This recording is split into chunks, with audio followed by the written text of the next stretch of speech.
Attention. Family planning operation చేయించుకున్న తర్వాత operation fail అయి బిడ్డ పుడితే ప్రభుత్వం మరియు హాస్పిటల్ బాధ్యత వహించాలా? ఒక కుటుంబం ఫ్యామిలీ ప్లానింగ్ కోసం స్టెరిలైజేషన్ ఆపరేషన్ చేయించుకున్నారు అనుకోండి, గర్భం రాకూడదుగా.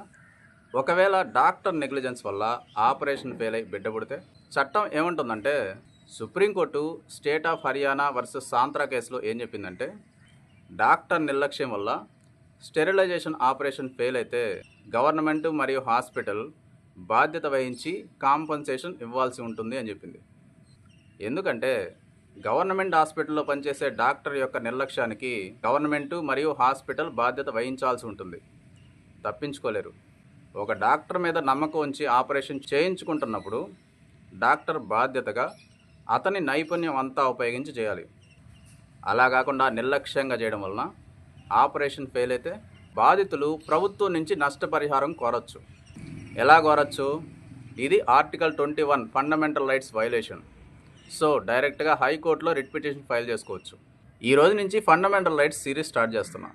మన హక్కులు మనం కాపాడుకోవాలంటే మన హక్కులు ఏంటో మనకు తెలియాలిగా.